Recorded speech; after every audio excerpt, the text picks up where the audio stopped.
قال اللہ تبارک و تعالی فی القرآن المجید والفرقان الحمید۔ سورۃ یونس کی آیت نمبر 93 ہے، جس میں اللہ پاک کی ذات بابرکات نے ارشاد فرمایا وَلَقَدْ بَوَّأْنَا بَنِي إِسْرَائِيلَ، اور بے شک ہم نے بنی اسرائیل کو ٹھکانہ عطا فرمایا، مبوّأ صدق، اور اچھا ٹھکانہ عطا فرمایا، جگہ دی اور عمدہ جگہ دی۔ اس سے مراد بعض مفسرین فرماتے ہیں کہ جب فرعون اور فرعونی دریائے نیل میں غرق ہو گئے تو ان کے املاک اللہ پاک نے حضرت موسیٰ علیہ السلام کی قوم بنی اسرائیل کو عطا فرمائے، یعنی ان کی جگہ پر اللہ پاک نے بنی اسرائیل کو آباد فرمایا۔ بعض مفسرین نے فرمایا ہے کہ عمدہ جگہ سے مراد ملک شام ہے، بعض نے فرمایا بیت المقدس ہے، بعض نے فرمایا اردن ہے، جو کہ بڑی زرخیز زمین ہے اور سرسبز و شاداب ہے، اور جس کے اندر باغ باغیچے اور بے شمار پھل پھول، بہت پیاری جگہ ہے۔ ایسے کر لو کہ جس طرح بر اعظم ایشیا کے اندر یہ کشمیر ہے، تو اس طرح کی جگہ اللہ پاک نے بنی اسرائیل کو عطا فرمائی فرعون کے اور فرعونیوں کے غرق ہونے کے بعد۔ اور اس کے بعد فرمایا وَرَزَقْنَاهُم مِّنَ الطَّيِّبَاتِ، کھانے کے لیے ہم نے پاکیزہ رزق عطا فرمایا، پاکیزہ چیزیں عطا فرمائیں۔ فَمَا اخْتَلَفُوا حَتَّى جَاءَهُمُ الْعِلْمُ، تو انہوں نے اختلاف نہیں کیا تھا آپس میں، بنی اسرائیلیوں نے آپس میں اختلاف نہیں کیا تھا، یہاں تک کہ ان کے پاس علم کی حقیقت آ گئی۔ اس سے مراد بعض مفسرین فرماتے ہیں کہ ان کے پاس تورات آ گئی، یعنی تورات آنے سے پہلے وہ آپس میں بالکل متفق تھے، لیکن جب تورات آ گئی تو اس کے اندر چونکہ نبی پاک علیہ الصلوۃ والسلام کی صفتیں، حضور علیہ الصلوۃ والسلام کی عظمت و شان کا بیان تھا۔ اور بعض مفسرین فرماتے ہیں کہ جاءہم العلم سے مراد حضور نبی کریم علیہ الصلوۃ والسلام کی آمد ہے۔ یہ یہود و نصارہ نبی کریم علیہ الصلوۃ والسلام کی آمد سے قبل آپس میں بالکل متحد اور متفق تھے کہ جب نبی کریم علیہ الصلوۃ والسلام تشریف لائیں گے تو ہم ان کے اوپر ایمان لائیں گے، یعنی سب کا اتفاق تھا کہ جو تورات کے اندر اللہ پاک نے بشارتیں دی ہیں نبی پاک علیہ السلام کی آمد کی، تو وہ بڑی عظمت و شان والے رسول ہیں، تو ہم ان کے اوپر ایمان لائیں گے، سب کا آپس میں اتفاق تھا۔ لیکن جب حضور علیہ الصلوۃ والسلام تشریف لائے، وقت گزرتا گیا، مکہ المکرمہ سے ہجرت فرما کر جب آپ مدینہ المنورہ میں تشریف لے گئے تو وہاں کے جو یہود و نصارہ تھے ان کو اپنی چودراہٹ کی یا اپنے مذہب کی پڑ گئی کہ اگر ہم نے یہودیت کو، عیسائیت کو چھوڑ کر اس کا کلمہ پڑھ لیا تو پھر ہمارا تو وجود ختم ہو جائے گا۔ تو بعضوں نے حضور علیہ الصلوۃ والسلام کا کلمہ پڑھ لیا، مسلمان ہو گئے، یہودیت کو چھوڑ دیا، عیسائیت کو خیر باد کہہ دیا، اور بعض جو تھے وہ اپنی ہٹ درمی کے اوپر اڑے رہے کہ ہم نے نہیں کلمہ پڑھنا، ہم نے اپنی یہودیت کو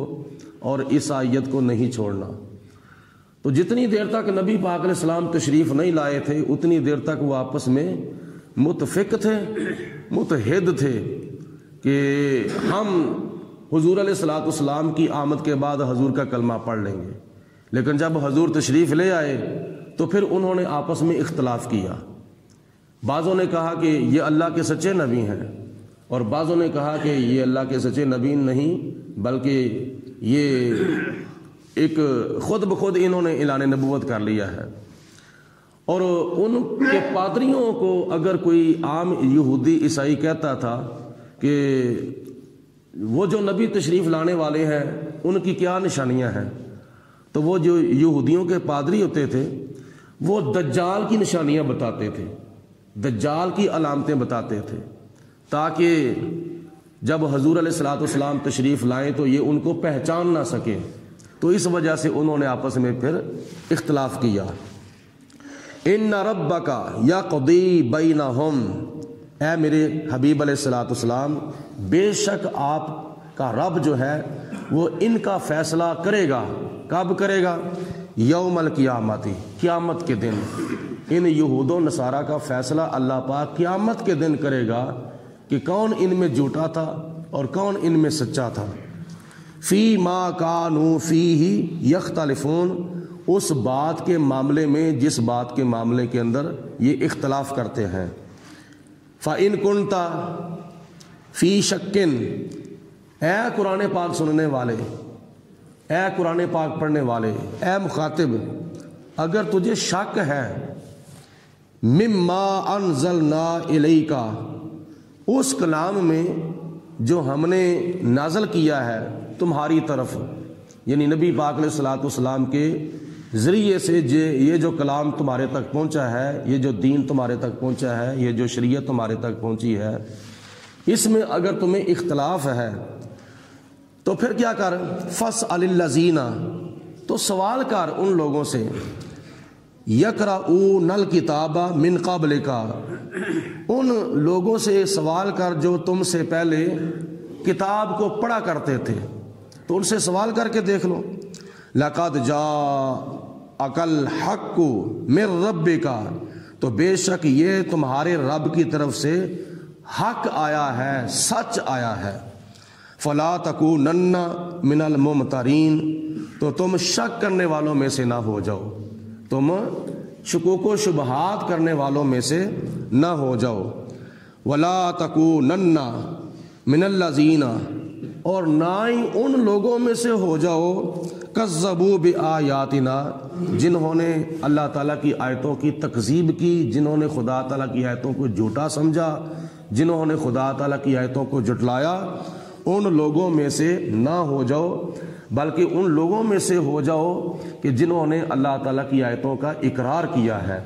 اگر تم انکار کرنے والوں میں سے ہو جاؤ گے تو پھر کیا ہوگا؟ فتکون من الخاسرین، تو تم دونوں جہانوں میں گھاٹا پانے والے ہو جاؤ گے، نقصان اٹھانے والے ہو جاؤ گے، تمہارا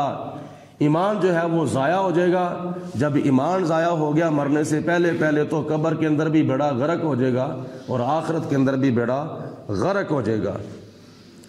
ان الذین حقت علیہم کلمات ربک، بے شک اے میرے حبیب علیہ الصلوۃ والسلام جن لوگوں پر آپ کے رب کی بات حق ثابت ہو چکی ہے، یعنی جن لوگوں کا دل جو ہے وہ اس کے اوپر کفر کی اور گمراہی کی مور لگ چکی ہے، جو لوگ ازل سے ہی کافر ہو چکے ہیں، جن کی قسمت میں ازل سے ہی کفر لکھا جا چکا ہے، تو اللہ تعالیٰ فرماتا ہے لا یؤمنون، وہ ایمان نہیں لائیں گے۔ ولو جاءتہم، اگرچہ ان کے پاس آ جائیں کل آیۃ، ہر قسم کی نشانیاں، اے میرے حبیب علیہ الصلوۃ والسلام اگر ان کو تم ان کی ڈیمانڈ کے مطابق معجزات بھی دکھائیں، ان کو جتنی مرضی آپ دلیلیں دیں، لیکن وہ ایمان نہیں لائیں گے، حتیٰ یروا العذاب العلیم، یہاں تک کہ وہ اللہ تعالیٰ کا دردناک عذاب دیکھ لیں۔ جب خدا کا دردناک عذاب دیکھیں گے تو خدا کے عذاب سے بچنے کے لیے پھر وہ کیا نام ہے وقتی طور پر ایمان لانے کا دعویٰ کریں گے، تو اس وقت ان کا ایمان جو ہے وہ اللہ کی بارگاہ میں قبول نہیں ہوگا۔